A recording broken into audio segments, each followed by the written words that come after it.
గురువు గారు, ఇప్పుడు వారాహి నవరాత్రిలో తారాదేవిని పూజించండి. ఆ రోజు మనకి తారాదేవిని పూజిస్తే గనక ఖచ్చితంగా ఫలితం రావడం ఖాయం అని చెప్తూ ఉంటారు. మరి తారాదేవిని ఏ విధంగా పూజించాలి? వారాహి దేవిని పూజించినట్టే తారాదేవిని కూడా పూజిస్తే సరిపోద్దంటారా? లేకుంటే వీరిద్దరికి ఏమైనా వ్యత్యాసంలో గాని తేడాలు ఏమైనా ఉన్నాయా? పూజా విధానంలోనే కావచ్చు. తారాదేవి అనేటువంటి అమ్మవారు దశమహావిద్యల్లో రెండో అమ్మవారు తారాదేవిగా పరిగణిస్తాం. అవును.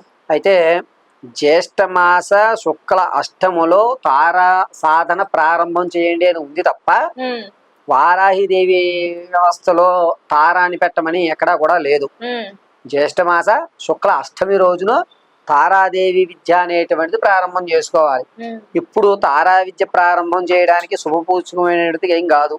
కానీ కొంతమంది ఏంటంటే తారాదేవిని కూడా చేయవచ్చు, ఇబ్బంది ఏమీ లేదు అని అంటున్నారు. ఉమ్, కానీ ఇప్పుడు తారా సాధన చెయ్యాలి అనుకుంటే కుదరని పనులు. తారాదేవి దశమహావిద్యల్లో ఒక భాగం కావున అవును.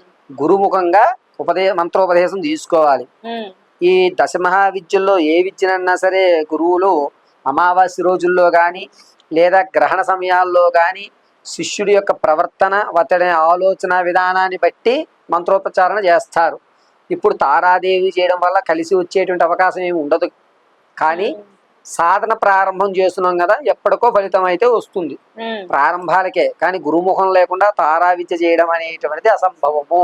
ఉమ్, ఇప్పుడు జరిగేటువంటివి వారాహి నవరాత్రులు కాబట్టి వారాహిదేవిని ఆచరించుకోవడం చాలా శ్రేష్టం. ఉమ్, వారాహిదేవిని అద్భుతంగా మీకు ఫలితం రావాలి అంటే మీ యొక్క ఒక పళ్ళెం తీసుకోండి. ఉమ్, ఆ పళ్ళెంలో సగభాగం కుంకుమ, సగభాగం పసుపు వేయండి.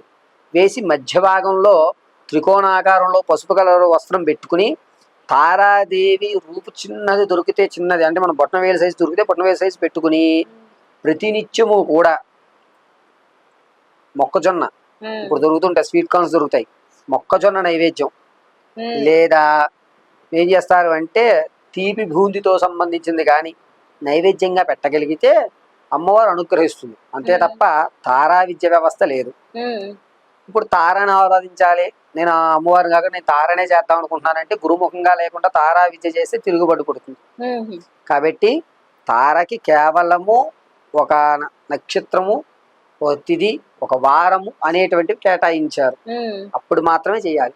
గురువు గారు, మరి ఈ సంవత్సరంలో ఎప్పుడు వస్తుందండి? అంటే తారాదేవి జ్యేష్ఠ మాసం అయిపోయింది జ్యేష్ఠ కదమ్మా. మాసం. ఓకే. జ్యేష్ఠ శుక్లాష్టమి అప్పట్లోనే ఆ చేసుకోవాలి. రోజే ప్రారంభం చేసుకోవాలి. అంటే శ్రీకారం చుట్టానికి దసరా నవరాత్రులు ఎప్పుడు వస్తాయి, దేవీ నవరాత్రులు ప్రారంభాలు ఎప్పుడు, అంతం ఎప్పుడు, గణపతి నవరాత్రి ప్రారంభం, ఇలా ఒక్కొక్క దానికి ఒక్కొక్క వ్యత్యాస వ్యవస్థలు ఉంటాయి.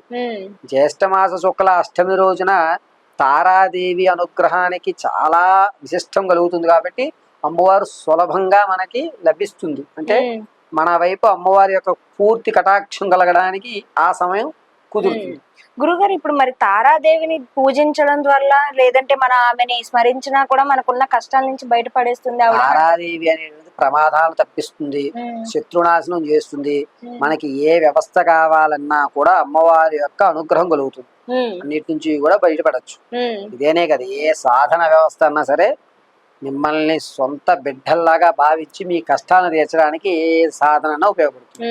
కానీ సాధన తీసుకోవడం ద్వారా దానికి మనం కూడా ఏదైనా అర్పించాలి అని కొంతమంది దగ్గర వింటూ వస్తున్నాం. ఇది ఖచ్చితంగా ఉంటుంది? నైవేద్యం పెట్టాలి ఖచ్చితంగా, దేనికి దానికి ఇటువంటి నియమాలు పాటించాలంటారు. అదంతా గురువు గారి దగ్గరికి వస్తే, మాలాంటి వాళ్ళ సాధకులు మేము సాధన చేద్దాం అనుకుంటున్నాం గురువు గారు అంటే కొన్ని నియమాలు, దానికి సంబంధించినటువంటి నైవేద్యాలు, ఏ విధంగా చేయాలి, ఎన్ని గంటలకి సాధకుడు ఉండాలి, ఎన్ని గంటలు అతను సాధన చేయాలి, ఎక్కడ సాధన చేయాలి అనేటువంటివి నిర్ణయిస్తాం. అతని యొక్క నక్షత్రము, అతని యొక్క నడవడిక, అతని ప్రవర్తన, అతని ఆలోచన, ఈ మూడింటిని కూడా చెప్తూ ఉంటారు. పూర్వకాలంలో విద్యార్థులు ఏమి చదవాలి అనేది గురువులు నిర్ణయించేవారు. ఇప్పుడు ఏ స్కూల్లోనూ అవి లేవు. వీడు మ్యాథ్స్ బాగా చదువుతాడు, వీడు సైన్స్ బాగా చదువుతాడు, వాడు సోషల్ అయితే బాగుంటుంది, ఈ అబ్బాయిని ఎంబీబీఎస్ చేయండి అని చెప్పి పూర్వం గురువులు చెప్పేవారు. తల్లిదండ్రులు నువ్వేమవుతావు అని పిల్లల్ని అడిగేవారు కాదు. ఇప్పుడు అందరూ పిల్లల్ని అడుగుతున్నారు, ఏరా నువ్వేమవుతావు అని. గురువు చెప్తాడు, మీ వాడు ఇంజనీరింగ్కి పనిచేస్తాడు, మీ వాడు సైన్స్కి పనిచేస్తాడు అని ఇదివరకు గురువు శిష్యుని యొక్క అంచనా వేసేవారు.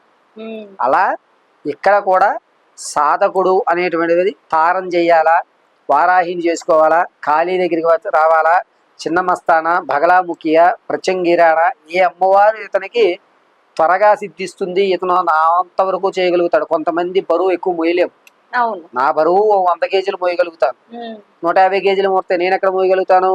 అలా మీకు ఉపయోగం లేని దాన్ని సాధిద్దామని దిగితే మళ్ళా లేనిపోని ప్రమాదాలకు గురవుతాయి. అందుకని తారా విద్య అనేటువంటిది వారాహి నవరాత్రులు కలపడానికి లేదు.